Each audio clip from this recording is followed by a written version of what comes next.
According to a survey, 22% of residents of the country 25 years old or older had earned at least a bachelor's degree.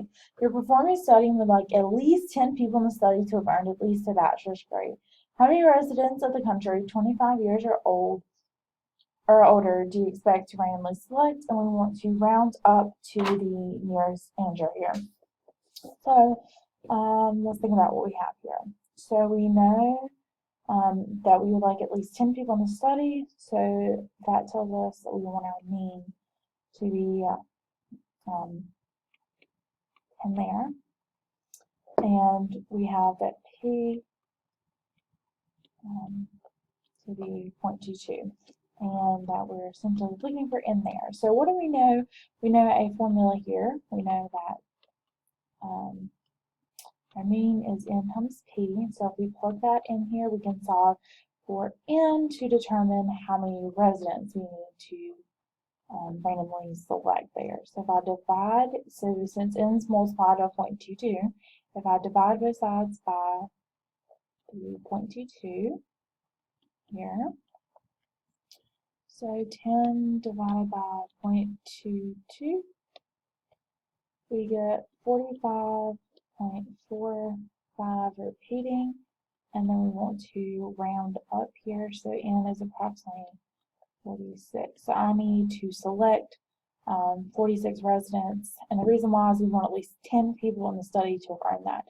So if I take 45 and multiply it by 22%, so this kind of a side note here.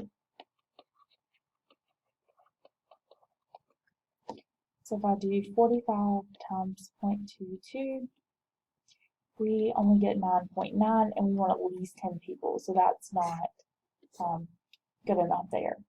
So second part here, we don't know how many residents of the country 25 years or older do we have to randomly select to have a probability 0.929 that the sample contains at least 10 who have earned a bachelor's degree. So what we're looking for here is the probability that x is greater than or equal to 10. So we know we can write that as 1 minus the probability that x is less than or equal to 9. So that is 1 minus the binomial CDF. And we don't know what n is, so that's what we're trying to find. And we know that p is 0.22 and x in this case is 9, and we want this to be 0.929. So we're trying to figure that out. So what we need to do is keep trying random values of n until we get that close to b. Well, remember in the previous part, n at 46 would give us at least 10 there for that to come out. So we're going to try no smaller than that. So we're going to do 1 minus second distribution, go to binomial CDF, put in maybe that as a starting point. So let's put in 46, comma, 0.22, comma, 9. Right. So that's 0.57. So remember the other one, that would give us 0.22. So we need to keep going up. So let's increase that maybe by 10 and see what happens. So I went up a significant amount, not quite enough. So let's increase that maybe by 10 again.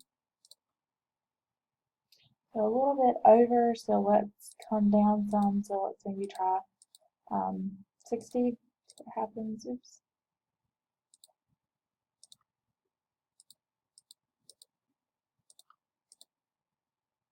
So a little bit too far.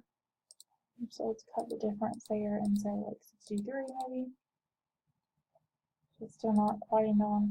So it's just kind of really a game of trial and error. So you want that to come out as close as that can possibly be. So there is that. We know that the 6.6, so just to type that in again,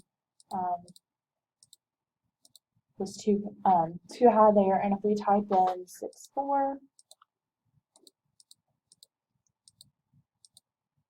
so that's going to be too low. So we want the one that's closest to that, and this is round up to the nearest integer. So here we would want that to be 65 for our n there.